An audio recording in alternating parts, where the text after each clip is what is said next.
Good morning, folks. Welcome back to the channel and welcome back to the garage. I hope y'all are having a great day today. Today, we're going to be continuing to work on the Corvette just a little bit. I'm actually going to take little man out for his very first Corvette ride. But first, I've been messing with the car a little bit, and let me show you what I've been up to. So if you remember from last week's video when we took the car out to Cars and Coffee, had a lot of black smoke coming out of the tailpipe when we first started it up.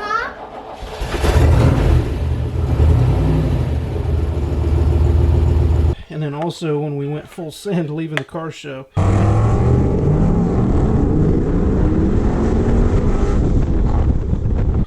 So what I bought was just a kit here of primary jets for my carburetor, and these range all the way in size from 60 up to 70. So I've already taken out, let me just show you real quick. Well, I can't really show you because it's already put back together, but so inside the primary bowl here is the primary metering block, and there are two jets inside that feed fuel to the idle circuit. And then you also have these, let's see if I can get you guys in there a little bit, there we go.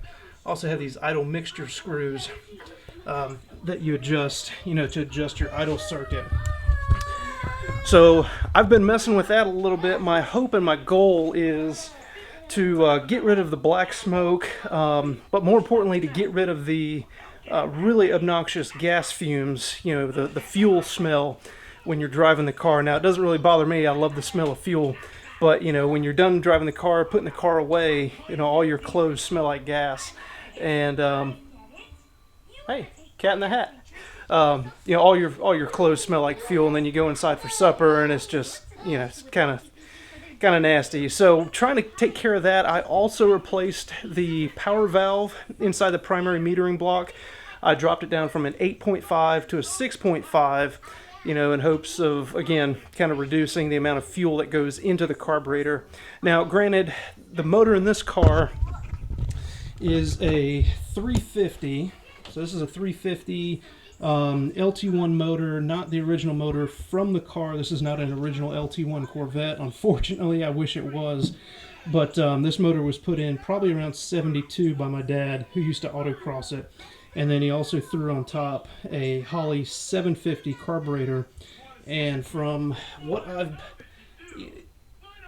shared with several folks on some of the forums, and some feedback I've got on that, the feedback has been that carburetor is a little bit too big for that motor.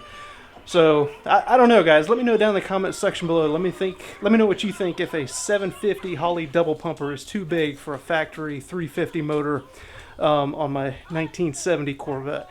But let's get it started. Let's get it fired up. Hopefully we don't have all that black smoke like we did last week.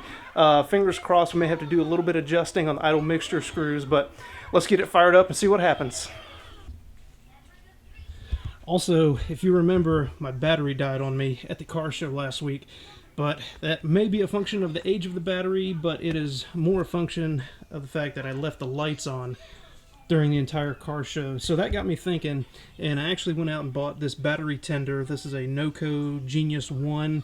This is the first time I've ever had a battery charger, and it seems to be working pretty well. I probably should have had one a long time ago, but I'll have a link down in the description below if you guys need a battery charger. Also,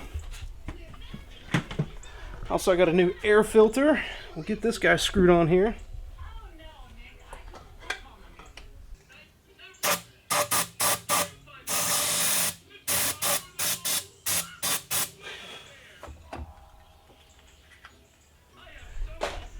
Just a little starter fluid since it's been sitting for a little while. Let's see if it works.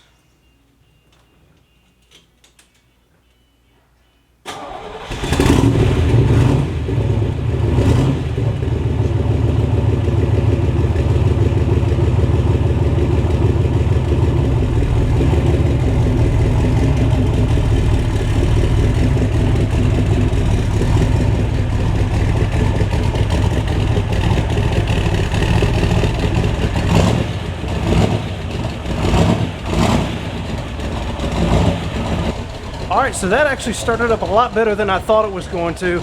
You know, with that fuel bowl completely empty, I actually filled up the fuel bowl a little bit, but it was,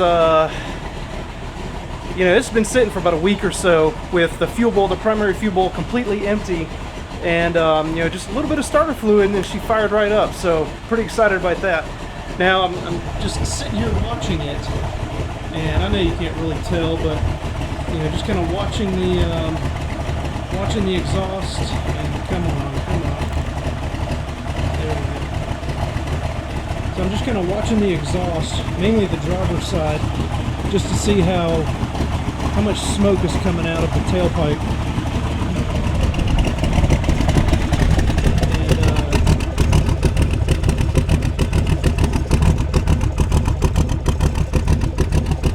And actually, it is not too bad, relatively speaking.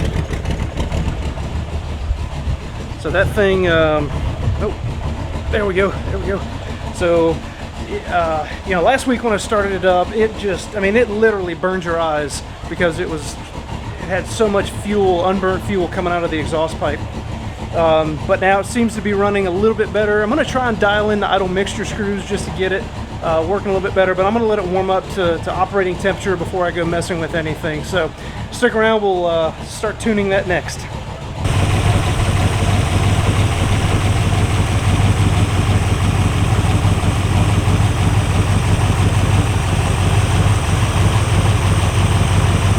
Alright, so now I got it up to somewhat around operating temperature, and I've got my tachometer hooked up here. So it's running you know, right around 650, 700, which is a little on the low side for a manual. Probably bump it up to about 750. But for right now, that's all I need to know. Because what I'm going to do is I'm going to start adjusting these idle mixture screws to try and get it to the highest RPM, and we'll see how that goes.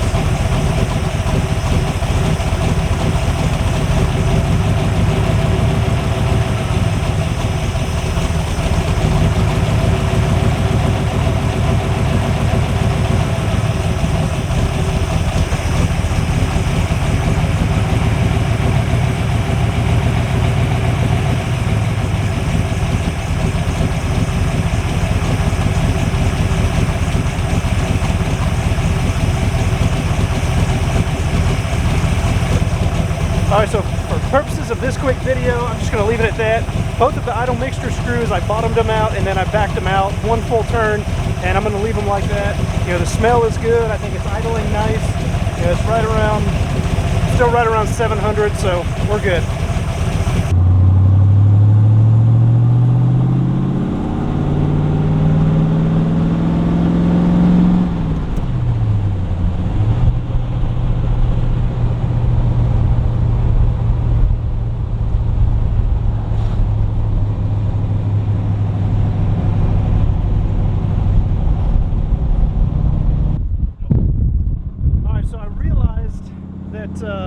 Oh, there we go, that's much better. Alright, so I'm realizing now that I think the jets, changing those primary jets worked well, but I think I went too far on the power valve. Let me slow down here a minute.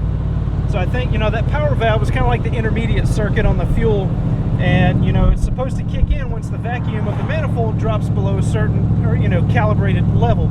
So I put in a 6.5, which is lower, means the RPMs will be, you know, more power. But I think, just take a listen.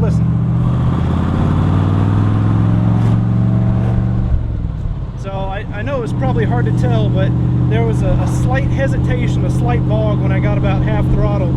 So I think what's happening is I put that power valve in, and it's too low. The value is too low. It's at a 6.5 right now. So when I step on it, there's too much gap between the vacuum at, you know, say 25% throttle versus 50 or, you know, 75% throttle. So that gap is where that bog comes into play. So I think I need to put back in the 8.5 power valve, which is 8.5 is 8.5 inches of mercury, or the pressure of the vacuum of the manifold at which that power valve opens to allow fuel in during transition from idle to wide open throttle. And I think that'll help out a lot. But what I have noticed though is driving with those new primary jets. Oh God, I feel like that wind is probably terrible for you guys. Driving with those new primary jets in there, they're size 69s versus 71s. I feel like there's not as much fuel smell. And one other thing I just noticed, I just stopped at the gas station, and when I shut the car off, I noticed that it didn't run on, or it didn't diesel when I shut the car off. So I think just choking the fuel down a little bit on the idle circuit probably helped out with that too. Now, the other thing that I haven't done and I need to do is put a fresh set of plugs in it and go for a drive and then check the plugs and see how much fuel or buildup or fouling is on the plugs. So that'll be another project for another day, guys. Alright folks, so that's going to do it for this video. Hope you've enjoyed it. Hope you enjoy the Corvette content. If you do, let me know down in the comment section below. Let me know what you guys would like to see more of this Corvette. Again, I really enjoy driving it, really enjoy tinkering with it. It's so much fun. It's so easy to work on. Like I said earlier, I've got to switch out that power valve. I'm going to put back that 8.5, but that'll be a project for another day. And sometime in the near future, maybe, I want to take it to the dyno, but I know I've said that before and I haven't done it yet. But be sure to hit that subscribe button so you don't miss dyno days with the Corvette. Again, don't know when that'll be, but it'll be hopefully sometime in the near future, maybe, I don't know. But anyway, guys, as always, that is going to do it for this video. I appreciate you checking in. Thank you for stopping by the channel, and I look forward to seeing you on the next one.